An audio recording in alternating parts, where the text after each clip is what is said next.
Protect your online privacy today at expressvpn.com/inside. Hey everybody, and welcome back to Inside Gaming Daily for Thursday. Let's talk about some good news for a change. What's that? Let's pivot. Well, Anthem didn't do anything stupid, and Star Citizen hasn't hit another bed. It just continues to slowly the same bed. Same one, yeah. That's right. Yeah. It's just secreting garbage and out of every That's pore. right. But the bed is made of gold. Today we're going to talk about a big-time publisher that's got plans to release a lot of games over the next few years. A whole lot. We got a lot here, so settle in, get comfy, and buckle in. This is also kind of weird because in the age of coronavirus and quarantined employees, lots of game companies have been warning that software production is going to drastically be impacted. Nintendo officials have said that all this remote working could lead to software delays down the line, and Xbox boss Phil Spencer, the man that drives the single moms wild, told Business Insider that certain aspects of game development, like motion capture, have completely stopped. Oh no, but Take-Two, the parent company of publishers like Rockstar Games and 2K Games, is apparently going full speed ahead. They have a very ambitious publishing calendar over the next 5 years. Yeah, they reported earnings yesterday for both the fourth quarter and the most recent fiscal year, and then President Karl Slatoff dropped a bomb saying that they plan to release a total of 93 new titles in the next 5 years, which is, It's too much. Almost 20 games a year. Inside Gaming Clown Math coming back in. 20 games a year. An insane amount of games. Analyst Daniel Ahmad, also a friend of the show, of course, broke those games down a bit more detail, saying that most of them, 63 in fact, would be core experiences. The rest are just worthless, ethereal experiences They're mobile that you don't games. need to pay for. They're mobile games. We have a really great slate of trash coming out, and we're really excited to bring it to you all pigs. We have a bunch of slurry coming down the feed pipe for you animals. Ahmad added that 17 are so-called mid-core games, and 13 are casual or arcade games, and the total is almost equally split between existing franchises. 47 will be in that category, and 46 will be new IP. Mid-core, I know, I've been trying to work on my mid-core. Yeah. I got a Peloton. 21 of those. Yeah, this is going to be interesting to you, I think, are Yeah. mobile games. That's right, I'm a mobile gamer. You love mobile games. You I never, love- you well- never shut the hell up about it, to be frank. And frankly, they're not mobile games, they're mobile games. They're mobile experiences. Like an RV.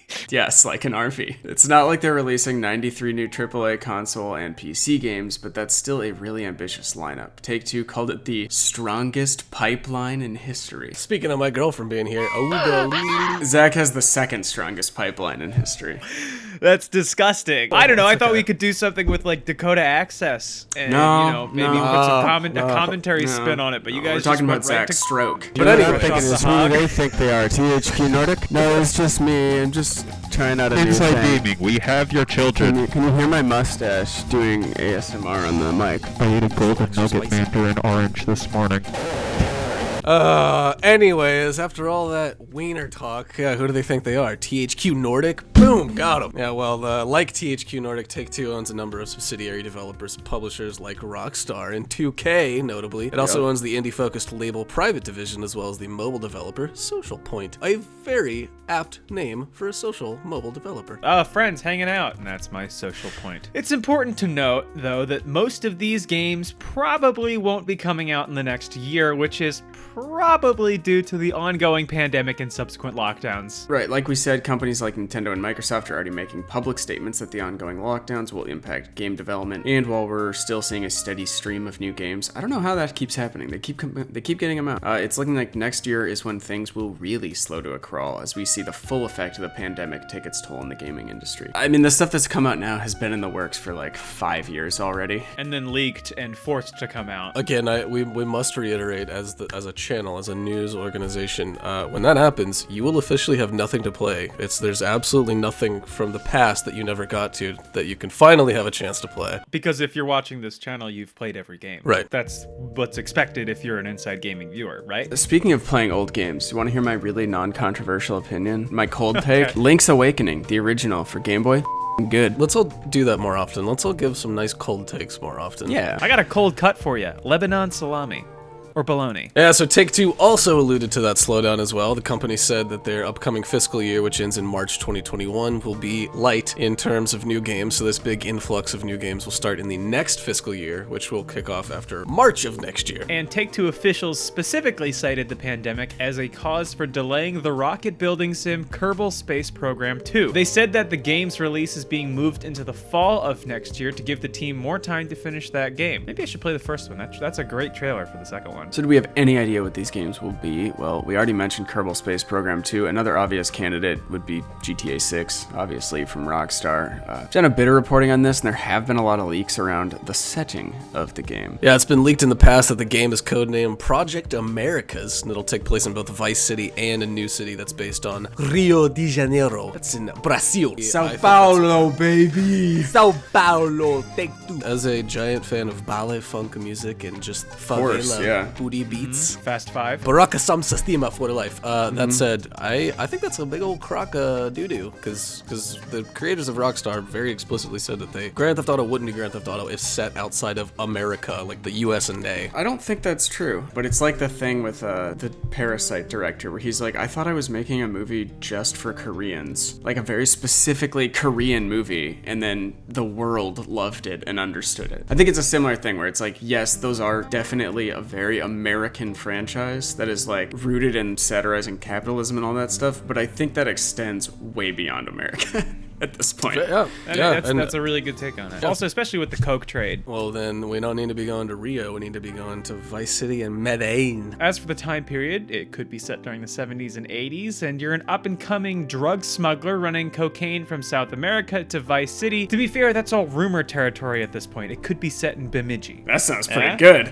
My guy, yeah, I'm looking out for you making this new GTA. Or you could play as a CIA agent arming rebels in South America to overthrow governments, yeah, that's to overthrow true. socialist governments. You know, putting my game developer hat on, you know when the perfect time for a loading screen is to load a brand new city, a whole new region, when you're flying over the Keys. Oh, that's great. Or maybe you could stay on one island that doesn't change, and instead you have to watch a loading screen for 6 minutes when a friend comes to visit. How about that? And it doesn't look like anything's loaded at all. That could be like a fun way to play a video game, huh? IGN cited an anonymous source close to Rockstar that the next GTA game is now in early development. Of course, GTA games are giant open-world AAA affairs that take years and years, so don't be expecting it really anytime soon. Yeah, business-wise, things are looking good for Take-Two. They reported record fourth quarter net bookings of almost $730 million, which is up 49% from the prior year. Well, if you're wondering what net bookings is, and no, that's not the catalog of fish you've caught in Animal Crossing New Horizons, it's a term meaning the net amount of all its products and services sold. And for its fiscal year that just ended, Take-Two's net bookings hit almost $3 billion. That's up from $2.93 billion in fiscal 2019. And a lot of that bump probably had to do with the ongoing quarantines around the world, which has led to a lot more people buying and playing video games. Manufactured disease by the video game industry. Take-Two did this. Yeah, Take-Two CEO Strauss Zelnick told GamesIndustry.biz that it's a terrible thing to pat yourself on the back in the face of tragedy. That's not how we feel. We do think that providing great at-home entertainment is a service in times like this. Strauss.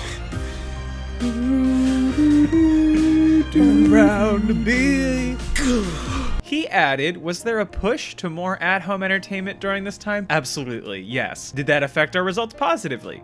Unquestionably. I like that he's very frank. I mean, that's, I guess, appreciated. He does think that this lockdown could represent a sea change in the industry, with some people becoming permanent video game players even after the quarantines end.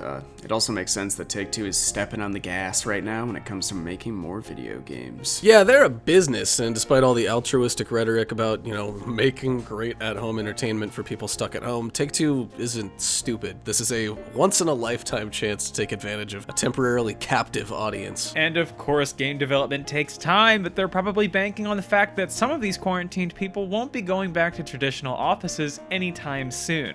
Just kidding, I'm so happy about that. Yeah, some of the big tech companies like Google and Facebook have told their employees that they won't need to return until 2021. Other companies like Twitter and Square have told employees that they don't have to ever come back to a traditional office. Let me know if that's a possibility for us. I'd love to do that. I'd love to take that opportunity to never go back to the office office again if possible. But you have to do what Jack Dorsey does, which Twitter is enforcing, which you have to go spend 3 months living with a goat as though it were your wife, or whatever weird meditation he's doing. I guess, yeah, if Rooster Teeth will pay for that. I think they will. Well, all this is to say that means a lot of people are going to be working from home for the immediate future, which means more time to play those sweet video games. Sweet game. No. He's going out in the country. So the question, are we witnessing the beginning of the end for Rockstar Games? Oh, no. Could the company that's responsible for some of the biggest games in the last 20 years be on its way out? I don't know. It might be early to speculate, but one of the pillars of the company announced that he's leaving, and investors are not happy. Their money showers have gone from hour-long